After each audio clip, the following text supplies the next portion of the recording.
My name is Renee, 32 years old, and I was standing in the darkness outside our garage, my hands still reeking of cleaning chemicals from my fourth job of the day. Inside, I could hear my husband Marcus laughing loudly with his friends, the sound of beer bottles, clinking voices carrying through the thin walls. I was about to walk in when I heard him say something that stopped me cold. The words, "personal slave," cut through the night air, and with a sickening clarity, I realized he was talking about me. Before I continue this story, I would love to know where you are watching from today. Please hit that like button and subscribe to hear how those two words changed everything. Trust me, what I discovered that night about the man I had been killing myself to support will shock you as much as it shocked me. 3 years ago, my life looked completely different.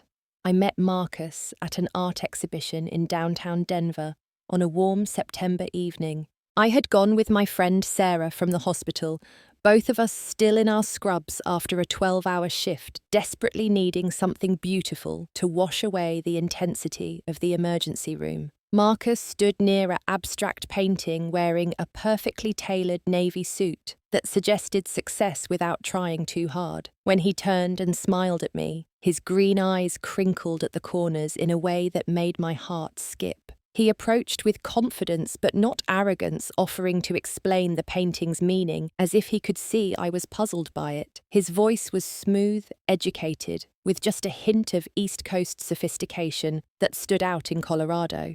He worked in financial consulting, he said, helping small businesses optimize their growth strategies. The way he spoke about his work made it sound both important and altruistic, like he was saving struggling entrepreneurs from bankruptcy daily. Our first date was at an Italian restaurant so exclusive I had to Google the dress code before going. Marcus sent roses to my apartment beforehand, not red, but coral pink, with a note that said they reminded him of the blush on my cheeks when we first met. He picked me up in his BMW, opened every door, pulled out my chair, and ordered wine, with the confidence of someone who understood the difference between a Chianti and a Cabernet. I felt like I was living in a romance novel. The courtship was intense and intoxicating. Marcus wrote me actual letters handwritten on thick cream paper, expressing feelings that made me read them over and over on my breaks at the hospital. He would show up at the end of my shifts with coffee and my favourite blueberry muffin, somehow always knowing when I had had a particularly difficult day. He listened to my stories about patients with genuine interest, held me when I cried about the ones we could not save, and made me laugh with his impressions of my strict supervisor. My family adored him immediately. My mother Patricia, who had been worried about my single status since I turned 30, practically adopted Marcus after their first meeting. He helped her in the kitchen, complimented her pot roast with specific details that showed he was paying attention, and even fixed her garage door that had been sticking for months. My younger sister Sophie, always competitive, was visibly jealous that I had found someone so perfect. Even my father, typically skeptical of any man interested in his daughters, was won over when Marcus asked for his permission before proposing. The proposal came 8 months after we met on a snowy December evening at the same gallery where we had first spoken. He had arranged with the owner to display a painting he had commissioned, a beautiful piece that incorporated elements from our relationship, hidden symbols only we would understand. When I turned from admiring it, he was on one knee holding a ring that caught the gallery lights like captured stars. I said yes before he even finished asking. Our wedding was small but elegant, just family and close friends, at a mountain lodge outside Aspen. Marcus had insisted on handling most of the planning, saying he wanted to surprise me with how well he knew my taste. And he did know it. Every detail, from the wildflower bouquets to the acoustic guitarist playing my favourite songs, was perfect. During his vows, he promised to take care of me, to shoulder my burdens, to be my partner in every sense of the word. I believed every syllable. We moved into a 2-bedroom apartment in Aurora, close enough to the hospital that I could bike to work on nice days. I was making $65,000 a year as a registered nurse at Denver General Hospital, and with Marcus's consulting income, we should have been comfortable. The apartment was on the third floor with mountain views from the living room, hardwood floors throughout, and a kitchen with enough counter space for me to cook the elaborate meals I loved making on my days off. For 6 months, our life was everything I had dreamed marriage would be. Marcus would text me funny observations throughout his day, bring me flowers every Friday, and massage my feet after long shifts. We hosted dinner parties where he charmed my colleagues with his knowledge of wine and current events. We spent weekends hiking in the Rockies, exploring farmers' markets, planning our future. We talked about children agreeing on 2, maybe 3. We looked at houses online, dreaming about yards and extra bedrooms for a nursery. Then came the night that changed everything. It was a Tuesday in June, and I had just finished a particularly grueling shift where we lost a young mother to complications during childbirth. I came home emotionally drained, wanting nothing more than to collapse into Marcus's arms. Instead, I found him sitting at our dining table, his head in his hands, papers spread across the surface like evidence of a crime. He looked up when I entered, and his eyes were red, swollen from crying. Before I could ask what was wrong, he started talking, the words pouring out in a flood of confession. He had debt, massive debt that he had hidden from me throughout our courtship and engagement. $85,000 that sat between us like a black hole, sucking all the air from the room. $45,000 was from credit cards, he explained, his voice shaking. He had been trying to start his own consulting firm before we met, had invested everything he had, and more into an idea that failed spectacularly. He had been so sure it would work, had maxed out card after card, taking cash advances to keep the dream alive. The rest, $40,000, was from student loans for an MBA program he had never actually completed, dropping out one semester before graduation when the stress became too much. He dropped to his knees in front of me, literally on his knees on our kitchen floor, grabbing my hands and begging for forgiveness. He had wanted to tell me so many times, he said, but he was terrified of losing me. He loved me too much to risk it, had convinced himself he could handle it alone, maybe pick up some extra clients and pay it down before I ever had to know. But the minimum payments were crushing him, eating up everything he made and more. I sat there in my scrubs, still smelling like hospital disinfectant, and death, trying to process what he was telling me. The man I had married, who had promised to share everything with me, had been lying since the day we met. Every fancy dinner, every expensive gift had been charged to cards that were already maxed out. The BMW was leased with payments he could not afford. The confidence I had found so attractive was partially a performance to hide his financial disaster. But when he looked at me with those green eyes, full of genuine terror and remorse, when he promised we would get through this together, when he swore he would do whatever it took to make it right, I believed him. I loved him. Marriage meant for better or worse. And this was our worse. We would face it together. That night, we sat up until dawn creating spreadsheets, calculating minimum payments, interest rates, and how long it would take to pay everything off with our combined incomes. The numbers were devastating. Even if we put every extra penny toward the debt, we were looking at 5 years minimum, and that was if nothing else went wrong. Marcus promised to take on extra clients, to work weekends, to do whatever it took. I believed him then too. The next day, I started looking for a second job. Marcus protested at first, saying it was his debt and his responsibility, but I reminded him we were married now. His debt was our debt. I was young, strong, and capable of working more. We were a team, and teams support each other through difficult times.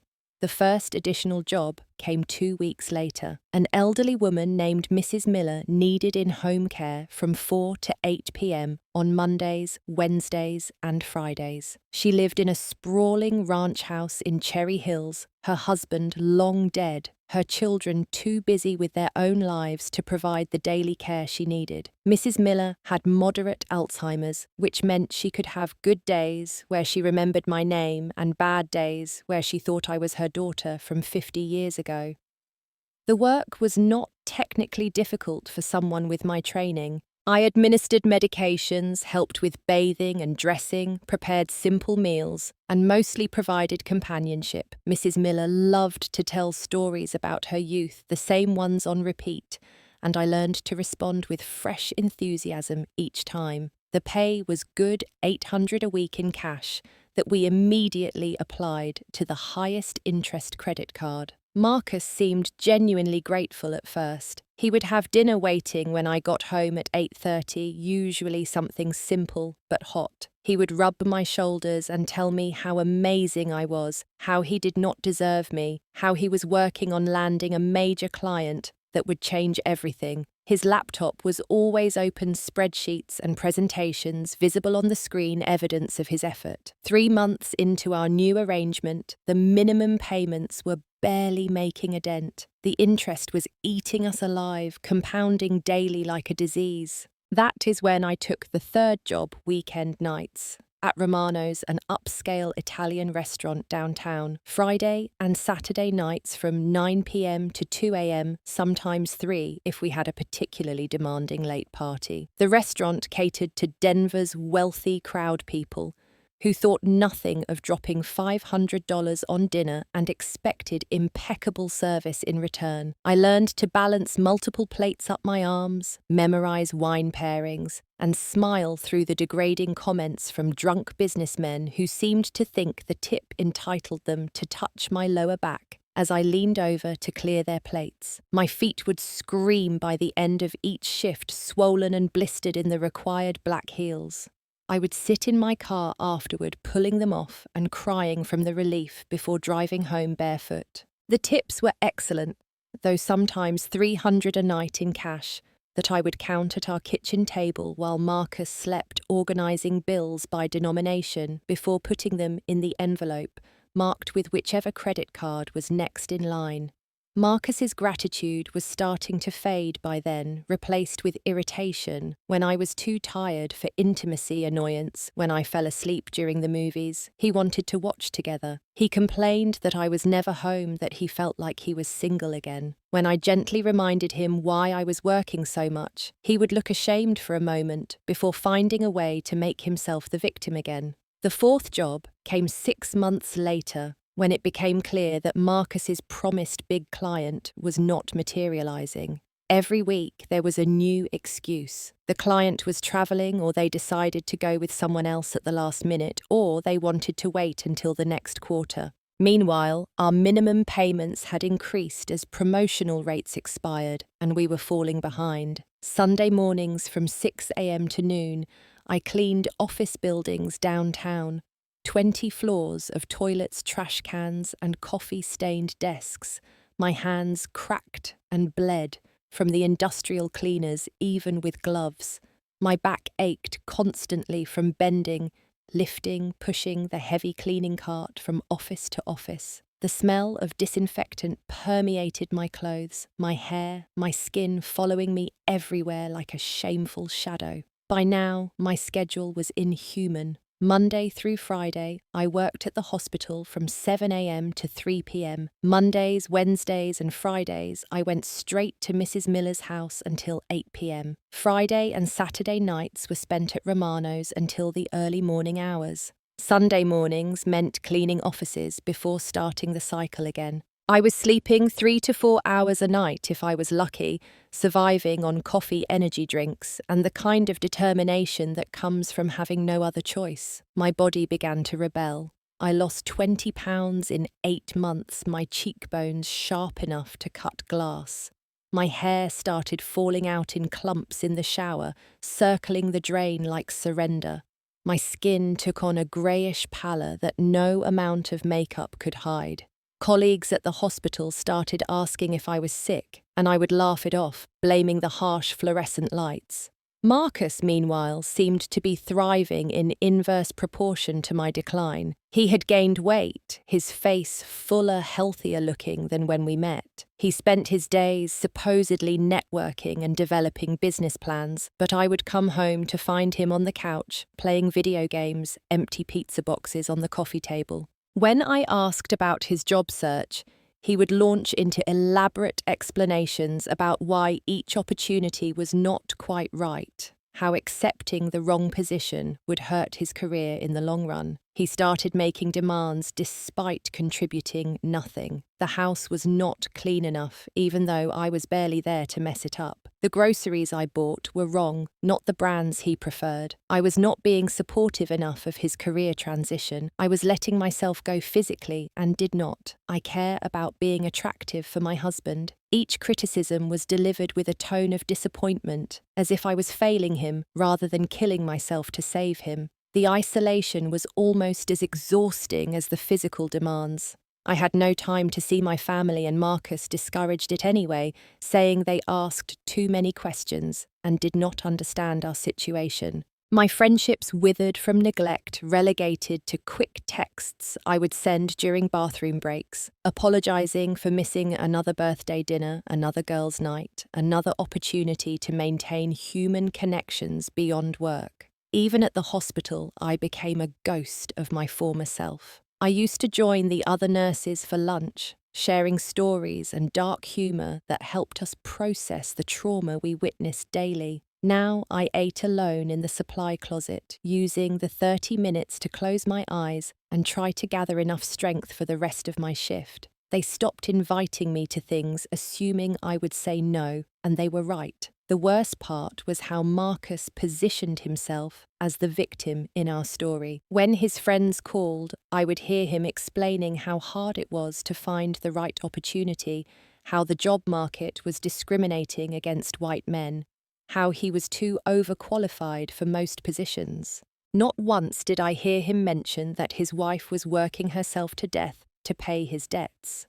8 months into this nightmare, I collapsed at work. One moment I was drawing blood from a patient, the next I was on the floor, nurses surrounding me, someone checking my pulse. They insisted on running tests, and the results were unsurprising but stark. Severe exhaustion, dehydration, malnutrition, dangerously low blood pressure. The attending physician, Dr. Rodriguez, who had known me since I started at the hospital, sat on my bed and held my hand. "You are killing yourself, Renee," she said bluntly. "Whatever is happening in your life, it is not worth this. No one can sustain what you are doing." I promised her I would rest, that I would cut back, knowing even as the words left my mouth that they were lies. We needed every penny I was earning just to keep our heads above water. Marcus had made it clear that bankruptcy was not an option, that it would ruin his future career prospects, our ability to buy a house, have children, live the life we had planned. When I got home that night after working at Mrs. Miller's house, Marcus was angry that I had not called to tell him about fainting. Not worried, angry. He had to make his own dinner, he complained. The house was a mess because I had not cleaned that morning. How was he supposed to focus on his career development when I was being so selfish? That Friday, he decided to host a poker night with his friends. He informed me that morning as I was heading out to the hospital on 3 hours of sleep that he needed appetizers and beer ready by 7 p.m. When I reminded him I had to be at Romano's by 9, he rolled his eyes and suggested I manage my time better. I spent my lunch break that day buying ingredients for spinach artichoke dip buffalo wings and loaded potato skins, all Marcus's friends' favourites. After my hospital shift, I raced home and cooked frantically, arranging everything on our good serving platters, the wedding gifts we rarely used. I set up the poker table, arranged the chips Marcus had bought with money we did not have, and placed beer in ice buckets strategically around the room. The men arrived loud and confident, filling our small apartment with their presence and cologne. Tony, who worked in real estate and never let anyone forget it. Brad, a personal trainer who spent more time talking about his body than actually training clients. Kevin, unemployed, but from a wealthy family treating life like an extended vacation. And Jake, the only one who seemed uncomfortable with the dynamic, a quiet accountant, who always looked at me with something like pity. As I served them food, they made jokes about me being superwoman, able to work multiple jobs, and still play hostess.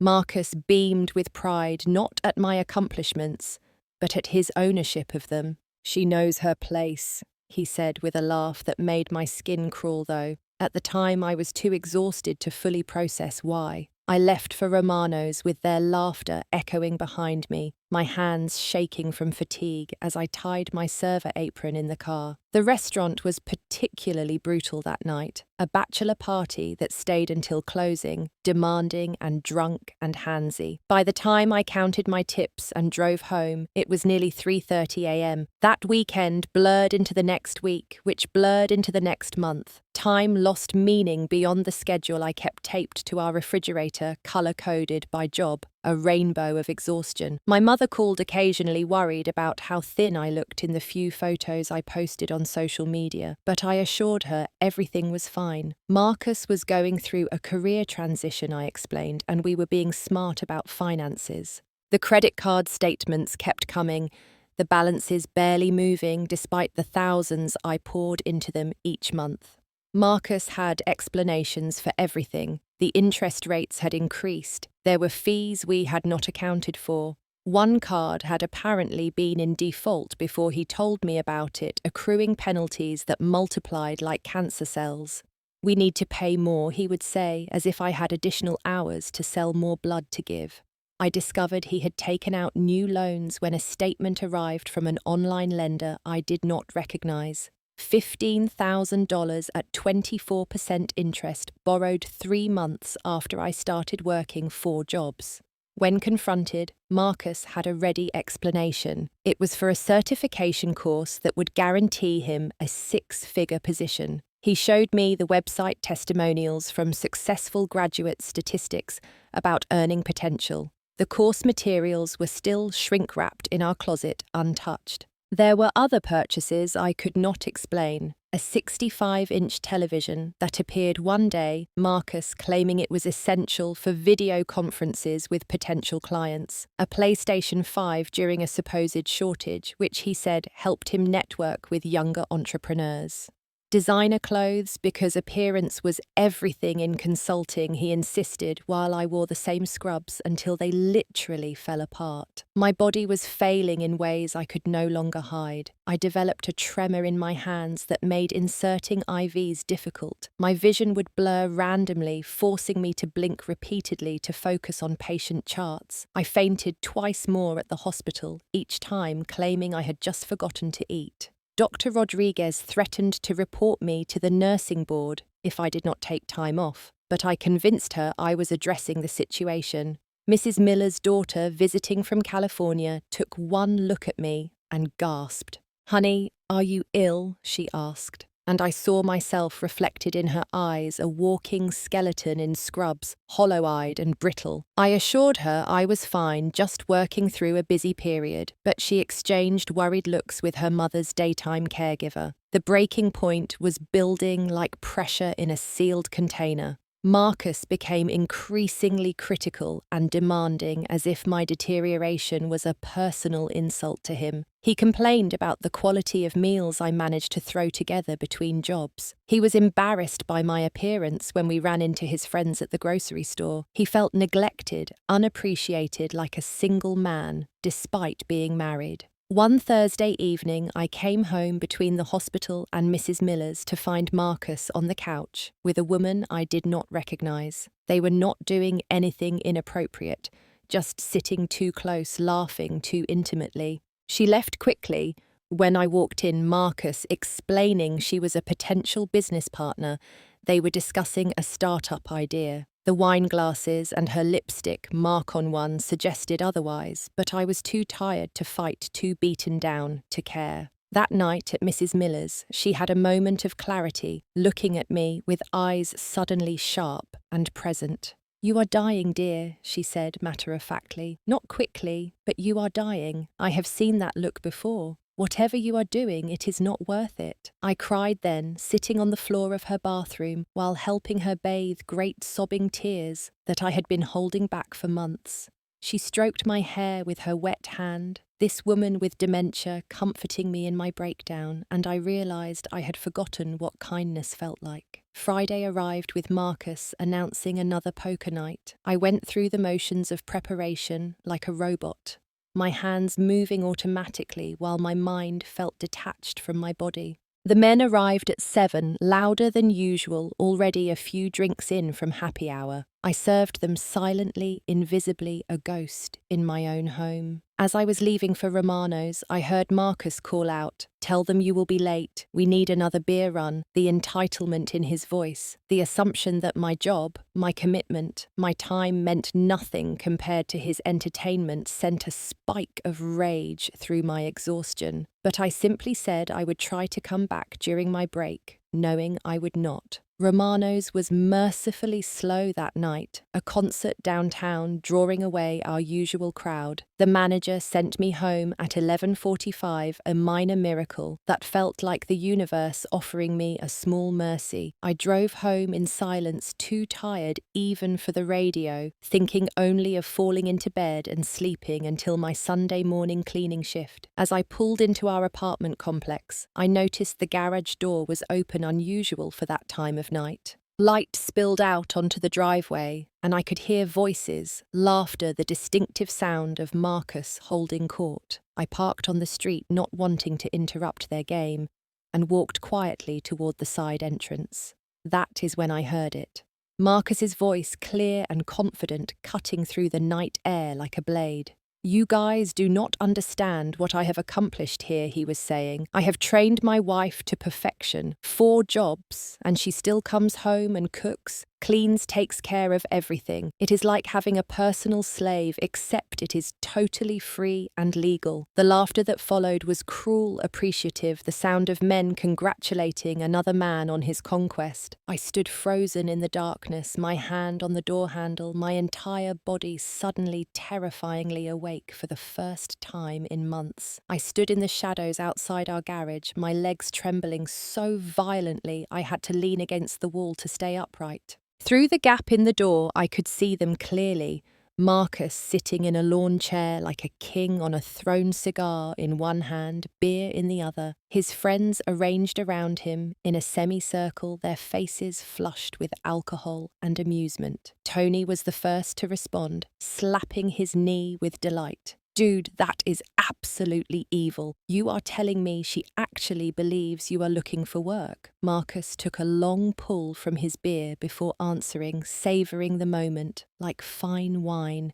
"Not just looking, actively pursuing my dream career. I have got folders of fake applications, rejection emails I wrote myself, even a vision board in our bedroom. The level of detail I have put into this performance deserves an Oscar." Brad leaned forward, genuinely curious.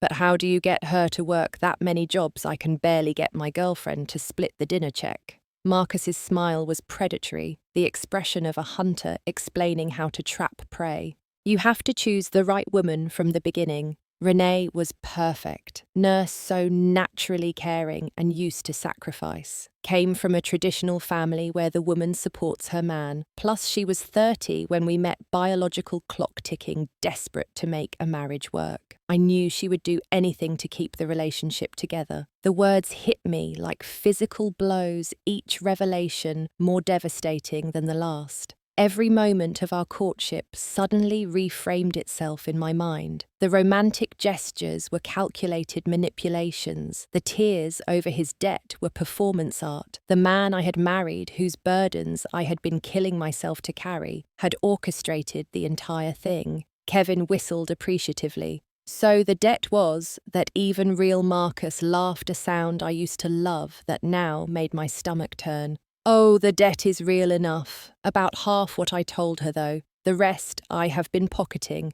How do you think I bought the TV and PlayStation? How do you think I afforded tonight's cigars? These are Cubans, boys. $100 a stick." Jake shifted uncomfortably in his chair, speaking for the first time. "Marcus, this is really messed up, man. She is your wife. She could die from exhaustion." The garage went quiet for a moment, and I held my breath, waiting for Marcus's response. When he spoke, his voice was cold, dismissive. "She is stronger than she looks. Besides, I am not forcing her to do anything. She chooses to work those jobs. I just created the conditions where she would make that choice. It is basically economic supply and demand. I supplied the debt story she demanded to help. Free market at work. Tony raised his beer in a mock toast to Marcus, the puppet master, teaching us all how the game is really played. They clinked bottles, the sound sharp in the night air. Brad started telling his own story about manipulating his girlfriend into paying for his personal training certification, but Marcus interrupted him. "You are all thinking too small. The real genius is the psychological conditioning. Every time Renee gets home exhausted, I have a complaint ready. The house is not clean enough. Dinner is not good enough. She is not affectionate enough. It keeps her constantly trying to do better to prove she is a good wife. She is so focused on meeting my impossible standards that she never stops to question why I am not contributing anything." My knees buckled and I had to grip the wall harder to stay standing. 2 years of my life spent in servitude to a lie. 2 years of my body breaking down my relationships, crumbling my identity, disappearing into the roles of nurse, caregiver, server, cleaner, everything but human being, all for a man who saw me as nothing more than a resource to exploit. Kevin laughed nervously. What happens when she finds out Marcus's confidence never wavered? She won't. She is too exhausted to think clearly, too isolated to get outside perspective, and too invested in the marriage to admit she made a mistake. I have got probably another year before her body completely gives out, maybe 18 months. By then, I will have saved enough from her income to start fresh somewhere else. Maybe find another nurse. They really are the perfect marks. The casual cruelty of discussing my expiration date like a carton of milk sent rage flooding through my system, burning away the exhaustion that had been my constant companion for months. My hands stopped shaking. My vision cleared. For the first time in 2 years, I felt completely crystallinely present. Jake stood up abruptly. "I am out of here. This is sick, Marcus. You are going to end up in prison or worse." Marcus called after him as he left. "Come on, Jake. Do not be so dramatic. It is not illegal to be smarter than your spouse. It is not my fault she is too trusting to see what is right in front of her." I backed away from the garage, slowly, carefully making my way to my car in the darkness. I sat behind the wheel for 5 minutes, maybe 10, waiting for the shock to subside enough that I could drive safely. Then I headed to the only place I could think clearly, the park where I used to jog before my life became an endless cycle of other people's needs. The playground was empty at 1 a.m, swings moving slightly in the breeze like ghosts of happier times. I sat on a bench and pulled out my phone, scrolling through my contacts until I found Lindsay Chen, a lawyer I had known since college who specialized in family law. We had not spoken in over a year, another friendship sacrificed to my schedule, but I knew she would answer. She picked up on the third ring voice, thick with sleep. "Renee. Is everything okay?" "Nothing is okay," I said, and then I told her everything. The debt, the jobs, what I had just overheard. She listened without interrupting, occasionally making small sounds of disgust and anger. When I finished, she was quiet for a long moment. "Renee, what he is doing is financial abuse and fraud. You have grounds for immediate divorce and potentially criminal charges. Do you have any evidence beyond what you heard tonight?" I thought about it, my mind suddenly sharp and focused. Bank statements showing the deposits and withdrawals, the loan documents, text messages where he complained about my appearance and housekeeping despite my schedule. And Colorado is a one-party consent state for recording. I remembered from a patient who had been dealing with a stalker. Lindsay's voice became professional, the friend replaced by the attorney. "Okay, here is what you are going to do. Document everything you can. Record him if possible.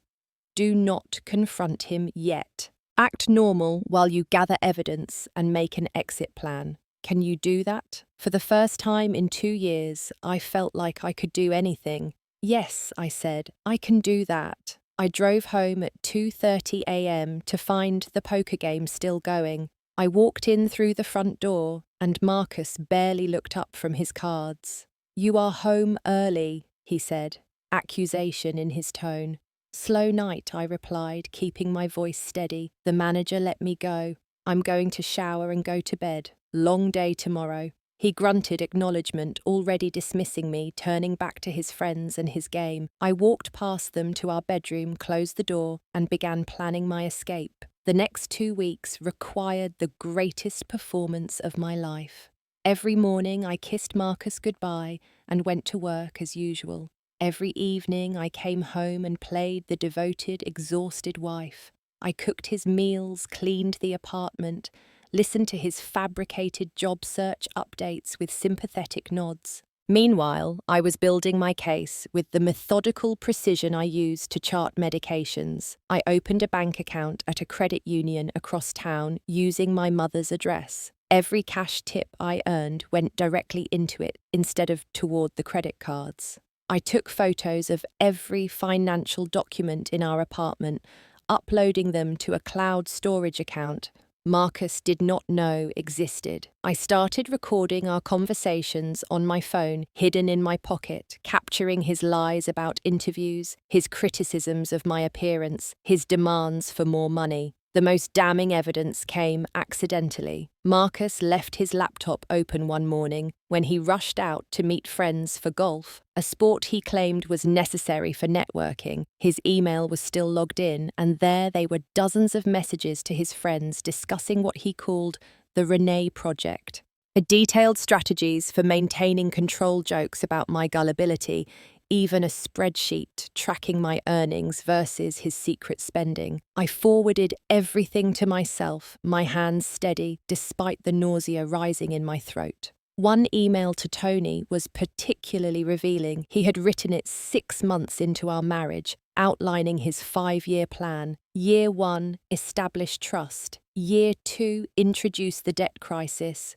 Year 3 through 4, maximize her earning potential. Year 5, disappear with the savings and find a new mark. I was literally a line item in his financial portfolio.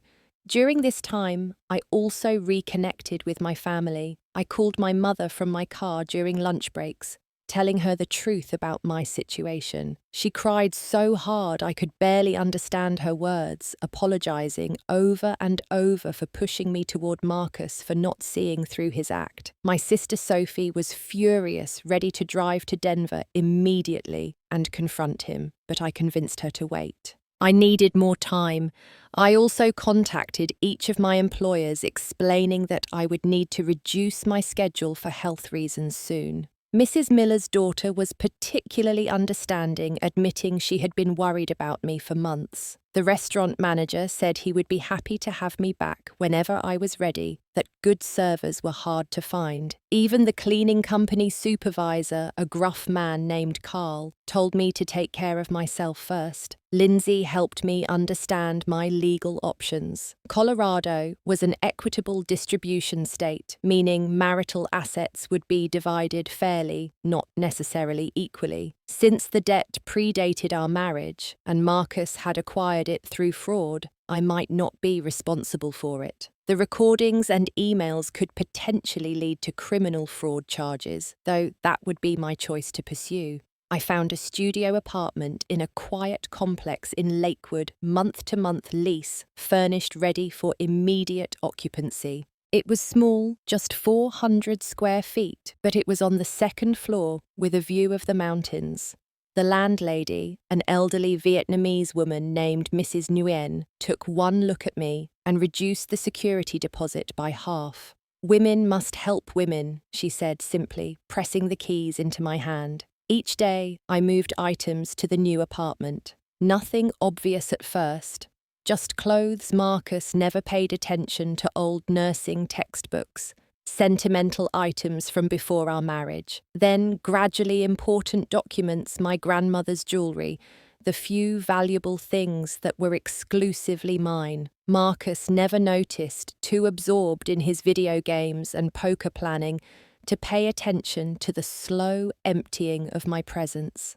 The Sunday before my planned departure, I worked my final shift cleaning offices. As I pushed the cart through the empty building, I thought about how this job, the worst of the 4, had taught me something valuable. I knew how to clean up messes, how to make things spotless, How to leave a space better than I found it. That is exactly what I was about to do with my life. That evening, Marcus announced he was having another poker night on Monday. Perfect timing, as if the universe was aligning to help my escape. He gave me the usual list of demands for food and beer, specific brands and quantities, complaining that last time the wings were not crispy enough. I nodded, took notes, promised to do better. He patted my head like a dog who had successfully performed a trick. Monday morning, I called in sick to the hospital for the first time in 2 years. Marcus left at 10 a.m. for his supposed networking lunch, which I knew from tracking our credit card was actually a movie and drinks with Tony. As soon as his car disappeared around the corner, I began my final preparations.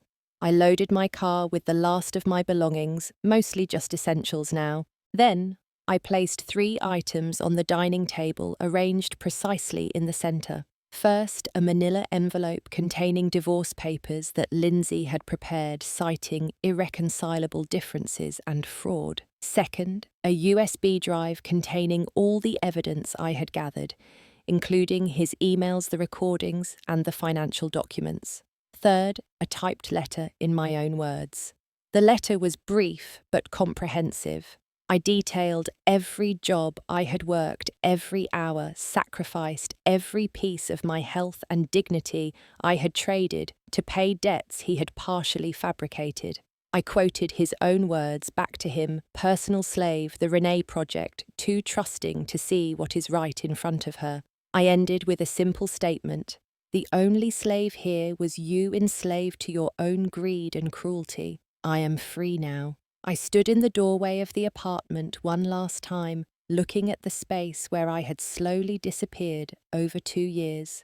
The couch where I had collapsed countless times, too tired to make it to bed. The kitchen where I had cooked meals with hands shaking from exhaustion. The bathroom where my hair had fallen out in clumps, circling the drain like dreams deferred. I felt nothing but relief as I closed the door behind me. At 6 p.m, I texted Marcus from my new apartment. Working late tonight. The food for poker is in the fridge, just needs heating. Do not wait up. He responded with a thumbs up emoji, not even words, the bare minimum acknowledgement of my existence. It was the last direct communication we would ever have. Marcus discovered my departure around 2 a.m. when the poker game ended and he went to the bedroom to find it stripped of my presence. My phone exploded with calls and texts escalating from confusion to anger to panic as he found the documents on the dining table. I did not answer any of them, but I did read them, each message confirming everything I had overheard in that garage. Where are you?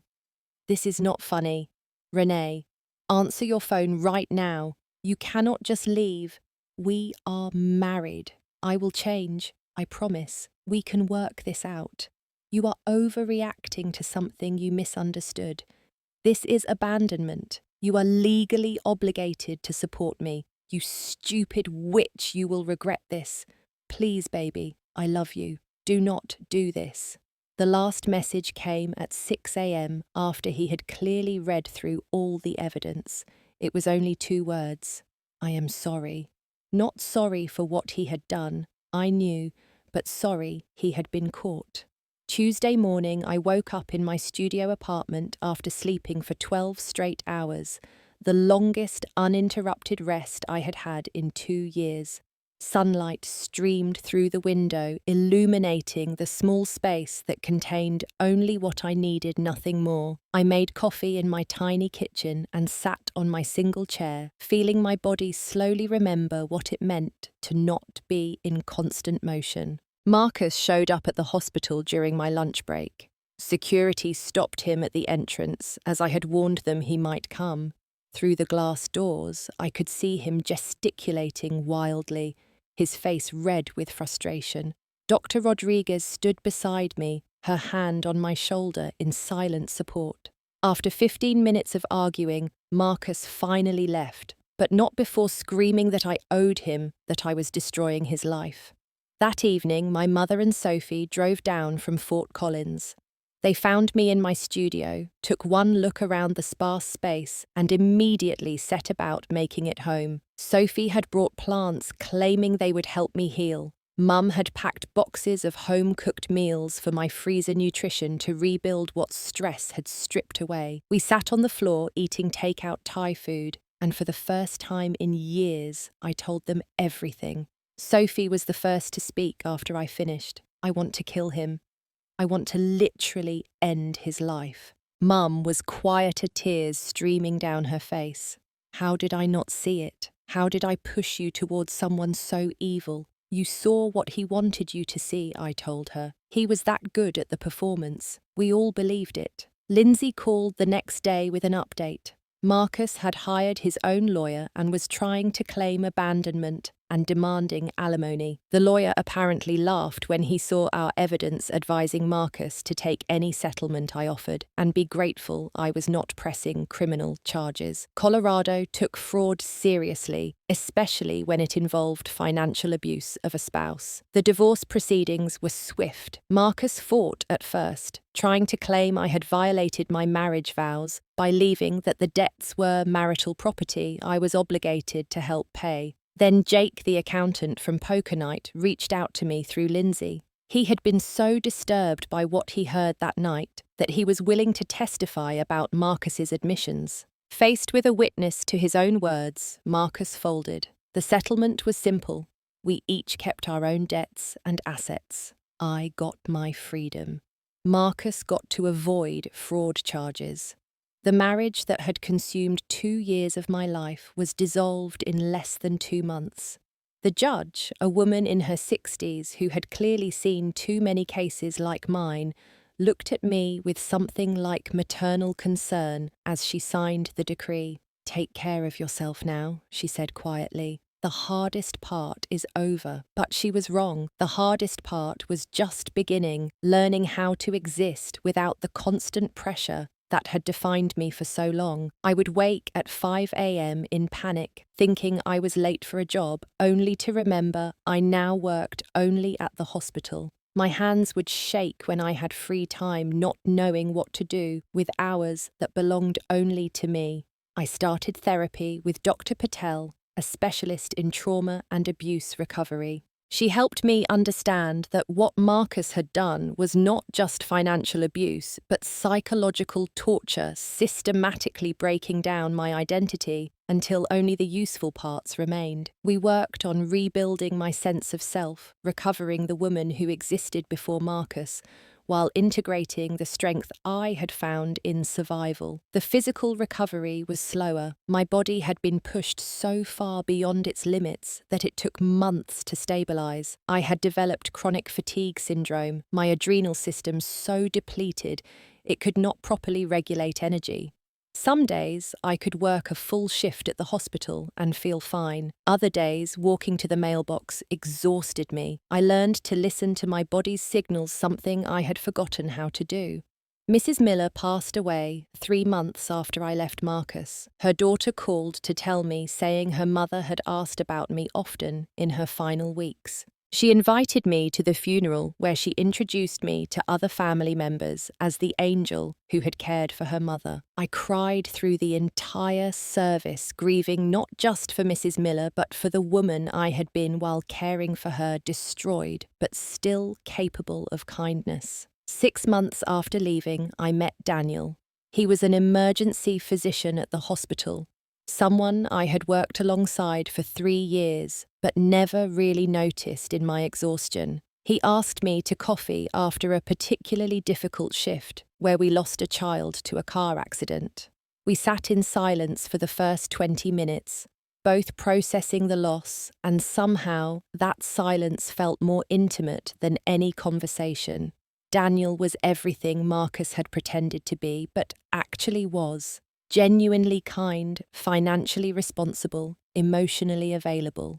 He owned a modest condo near the hospital, drove a 10-year-old Toyota that he maintained meticulously, and found joy in simple pleasures like hiking and reading. When I finally told him about Marcus, he listened without judgment, his only comment being that he was grateful I had survived and found my way to freedom. We took things slowly, both of us cautious for different reasons.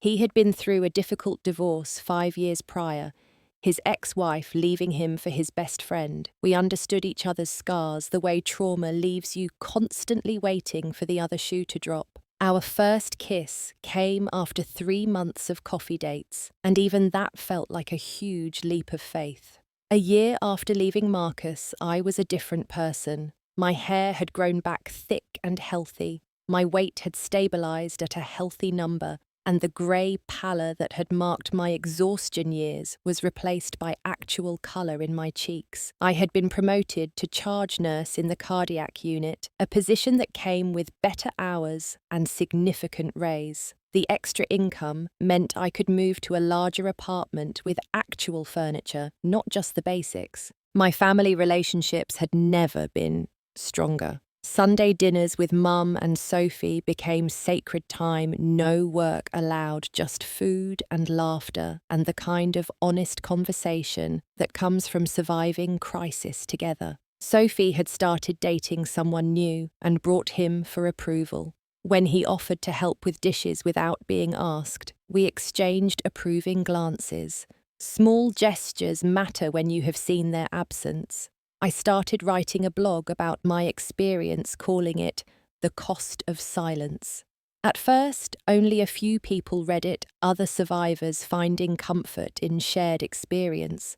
Then a post about recognizing financial abuse went viral, shared thousands of times across social media. Women messaged me from around the world, sharing their own stories of partners who had enslaved them with debt guilt and manipulation. One message stood out. A nurse in Ohio wrote that reading my blog had given her the courage to look at her own situation honestly. Her husband had been unemployed for 4 years while she worked 3 jobs, always with elaborate excuses for why each opportunity was not quite right. She recognized her story in mine, she said, and was meeting with a divorce attorney that week. It is messages like those that made the vulnerability of sharing worth it. Marcus tried to contact me only once more 1.5 years after the divorce. He sent an email to my old address that forwarded to my new one a long, rambling message about how he had changed, how therapy had helped him understand his toxic masculinity, how he was now working as a life coach, helping other men avoid his mistakes. He wanted to meet, to apologize properly, to perhaps explore if we could be friends.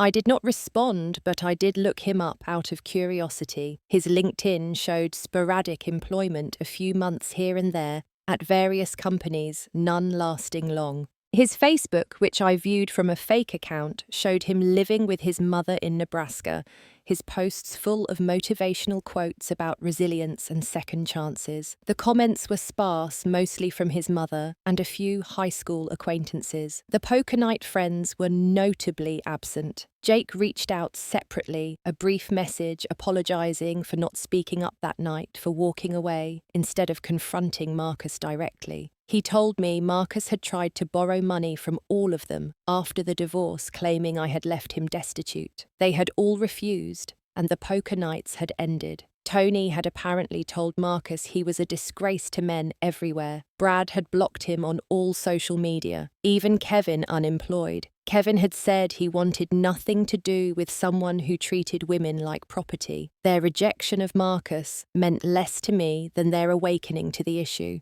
Jake mentioned he had started volunteering at a domestic violence shelter, using his accounting skills to help women understand their financial options when leaving abusive relationships. It was a small ripple from my story, but ripples can become waves. Daniel and I moved in together after a year of dating, a careful decision made with full transparency about finances, expectations, and boundaries. We maintained separate bank accounts while sharing household expenses proportionally to our incomes. He did his own laundry, cooked half the meals, and never once suggested that caring for him was my job. When I worked late, he would have dinner waiting, not because he expected reciprocity, but because he wanted to take care of me. The first time I got sick with Daniel, just a minor cold, I tried to push through it and go to work. He physically stood in front of the door, gently, but firmly, insisting I rest. "You do not have to earn your place here by destroying yourself," he said.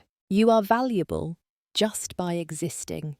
I cried for an hour after he left for work, not from sadness, but from the overwhelming relief of being seen as human. My blog evolved into a book deal with a small publisher focused on women's stories. 4 Jobs, a memoir of marriage, debt, and liberation, was not a bestseller, but it found its audience. Women's shelters bought copies for their libraries. Therapists recommended it to clients. Book clubs discussed it over wine, many members sharing their own stories of financial abuse for the first time. The book tour was small, mostly local bookstores and libraries, but at every stop, women approached me with tears in their eyes. They saw themselves in my story, they said. Some were still trapped, gathering courage. Others had escaped and needed validation that the abuse had been real. A few were young women who said the book had opened their eyes to red flags they might have missed otherwise. One evening in Boulder, an elderly woman approached after my reading. She pressed an envelope into my hands and left before I could open it. Inside was a check for $10,000 and a note. "For the young woman at tonight's reading who reminded me of myself 40 years ago, tell her she is not alone. We are all rooting for her." I never learned the elderly woman's name, but I did find the young woman crying in the bathroom and passed along both the check and the message. 3 years after that night in the garage, I received an unexpected call. Marcus's mother, whom I had met only twice during our marriage, wanted to talk. She was soft-spoken, apologetic, clearly uncomfortable but determined. She had read my book, she said. She recognized her son in its pages and needed me to know she had failed him by never holding him accountable for anything. She had enabled his entitlement, always making excuses, always bailing him out. She was sorry for what he had put me through. I thanked her for calling, genuinely moved by her courage in reaching out. She mentioned that Marcus was struggling, unable to hold a job, maintain relationships, or take responsibility for his choices. He was in therapy, she said, though she suspected he was performing there too, saying what he thought the therapist wanted to hear rather than doing actual work. Some people, she said sadly, are so invested in their false self that they cannot find their way back to truth. That conversation gave me unexpected closure, not because I needed her apology, but because it confirmed that Marcus's behavior was a choice, not a mistake or misunderstanding. He had chosen to see me as less than human as a resource to exploit. He had chosen cruelty over kindness, deception over truth, exploitation over partnership. And choices have consequences.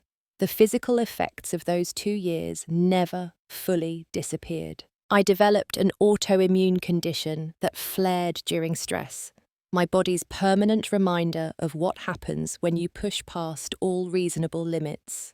Some days my joints ached like I was elderly, though I was only 35. Fatigue could still knock me flat, occasionally forcing rest I would not have chosen. But these limitations taught me something valuable about honoring my needs, saying no, protecting my energy as fiercely as I once gave it away. Daniel and I got married 2 years after we started dating, a small ceremony in the mountains with just family and close friends. No elaborate preparations, no debt, no performance. We wrote our own vows, and mine included a promise to never sacrifice my well-being for anyone else's comfort. His included a promise to be a true partner, sharing both burdens and joys equally. Sophie cried through the entire ceremony. Mum smiled so wide her face must have hurt. Even my father, stoic and traditional, wiped away tears. Our wedding night was spent in a modest hotel room overlooking a lake eating takeout Chinese food in our wedding clothes, laughing at the fortune cookies that promised great wealth and many children. We had neither and wanted neither. We had enough, more than enough. We had truth, respect, genuine love, and the hard-won wisdom to know the difference between real partnership and its performance. 5 years after leaving Marcus, I stood in front of a conference room filled with healthcare workers presenting on recognizing signs of domestic abuse in patients. My PowerPoint included statistics, warning signs, and resources, but the most powerful slide was a photo from my Marcus years. Gaunt, hollow-eyed, clearly dying slowly, I was almost unrecognizable as the healthy woman standing before them. This was me, I told them. I was a nurse, educated, independent, and I still fell into an abusive relationship that nearly killed me. It can happen to anyone, Isin. Our patients might be too ashamed or exhausted to ask for help directly. We need to see the signs they cannot voice. After the presentation, a young resident approached me privately. She thanked me for sharing my story, then quietly asked for resources for a friend. The friend was her, of course. Her boyfriend had convinced her to take out loans for his business venture, and now she was working extra shifts to pay them while he played video games all day. She had been telling herself it was temporary, that he would contribute once his business took off. My presentation had made her realize the business was never going to happen. I gave her Lindsay's card, the crisis hotline number, and my personal email. 6 months later, she wrote to tell me she had left him, declared bankruptcy, to discharge the fraudulent loans, and was rebuilding her life. She had lost money and time, but gained freedom and self-respect. That is always a worthy trade, she wrote. Marcus faded from my thoughts, except when something triggered a memory. The smell of industrial cleaner could transport me back to those Sunday mornings scrubbing office buildings. Excessive fatigue reminded me of driving home at 3 a.m. hallucinating from exhaustion, but these memories no longer held pain, just information. They were historical markers of a journey from imprisonment to freedom. I learned through mutual acquaintances that Marcus had married again, a young woman from his hometown who believed his story about a vindictive ex-wife who had abandoned him in his time of need. I wanted to warn her, but knew she would not listen. We never do when we are in love with an illusion. She would have to learn the truth herself, though I hoped for her sake it would not take 4 jobs and complete physical collapse to see it. My story became part of a larger conversation about financial abuse, a form of domestic violence that leaves no visible bruises but destroys lives just as effectively. I testified before a state legislative committee considering strengthening laws around financial fraud between intimate partners. The representative who introduced the bill said my blog had inspired her to act after learning how common and devastating this form of abuse was. The bill passed, making it easier for victims to pursue civil and criminal remedies against partners who used deception to create financial dependence. It was called the Financial Freedom Act, and while my name was not on it, my story was woven throughout its justification. Marcus had inadvertently contributed to protecting future victims from people like him. Daniel and I decided not to have children, a choice that horrified both our mothers initially, but I knew my body too well, understood its limitations after what I had put it through. Pregnancy might trigger autoimmune flares that could be dangerous. More importantly, I had spent so many years pouring myself out for others that I wanted to keep something in reserve, to never again approach that level of depletion.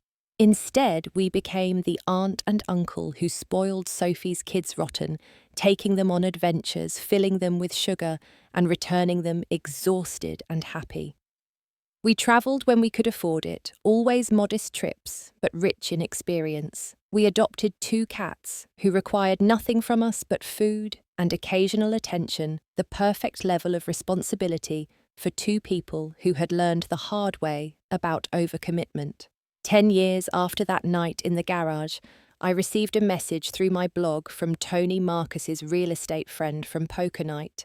He had read my book, he said, and wanted me to know that evening had changed him too. He had gone home that night and looked at his own relationship differently, recognizing how he had been taking advantage of his girlfriend's generosity. They had gone to counseling together, rebuilt their relationship on more equal terms, and were now married with twin daughters he was raising to know their worth. He told me Marcus had reached out recently, broken, desperate, still blaming everyone but himself for his situation. Tony had declined to help, but offered to pay for therapy if Marcus would commit to a full year of treatment. Marcus had refused, saying therapy was a scam for weak people. Some people, Tony wrote, are so committed to their false narrative that they would rather lose everything than admit they were wrong. I sit now in my comfortable home, not lavish, but truly mine, bought with my own credit and down payment saved over years of single, honest work. Daniel is in the kitchen making dinner, singing off key to 80s music. The cats are sprawled in patches of sunlight. My laptop is open to comments on my latest blog post. Women sharing their stories of survival and recovery. Sometimes I think about the woman I was standing in that darkness outside the garage, hearing my husband call me his personal slave. She was broken, exhausted, hollowed out by endless giving with no return, but she was also, in that moment, finally awake. The truth, horrible as it was, set her free to stop participating in her own destruction. If I could go back and tell her something, it would be this: the pain you feel right now is not the pain of ending, but of beginning. Every step away from this moment is a step toward a life where your worth is inherent, not earned through suffering. You will lose things, money, time, faith in love, but you will gain something infinitely more valuable: yourself. The journey from that garage to this couch took years and cost everything I thought I knew about love, marriage, and my own value. But it taught me the most important lesson of my life. When someone shows you who they really are, believe them the first time. And when you finally see the truth about your situation, no matter how painful, act on it immediately. Your life literally depends on it. Marcus gave me an unwitting gift that night by speaking his truth so clearly. Many victims of abuse never get that moment of crystal clarity, that undeniable proof that the situation is not their fault, not fixable, not survivable if they stay. He freed me from the what-ifs and maybes that keep so many trapped. There was no ambiguity to wrestle with, no hope to cling to, just the brutal truth that I was nothing more than a resource to him. That truth hurt more than any of the exhaustion, more than the collapsed veins from too many donated plasma sessions, more than the permanent damage to my joints from those endless hours on my feet. But it also cut through the chains of obligation, guilt, and false hope that had kept me enslaved. Truth, even brutal truth, is always better than a beautiful lie. Now, when young women reach out through my blog, trapped in their own versions of financial slavery, I tell them to look for the truth beneath the performance.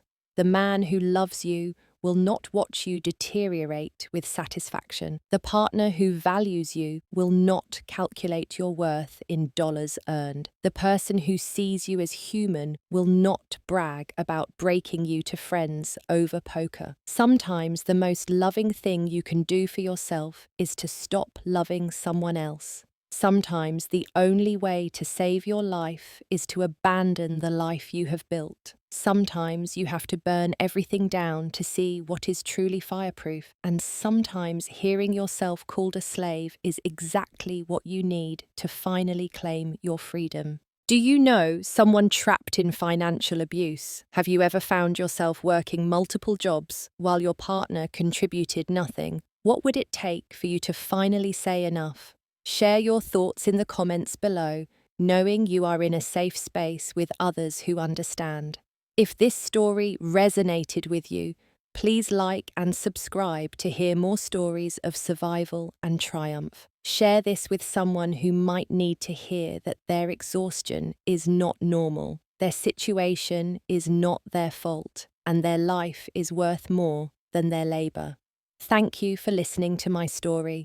Remember that you are not alone. Your worth is not determined by your productivity, And it is never too late to choose yourself over someone who sees you as nothing more than a resource to exploit. You deserve a partner, not an owner. You deserve rest, not endless labor. You deserve love that builds you up, not breaks you down. Most importantly, you deserve the freedom to walk away from anyone who calls you their slave, even if they only say it when they think you are not listening.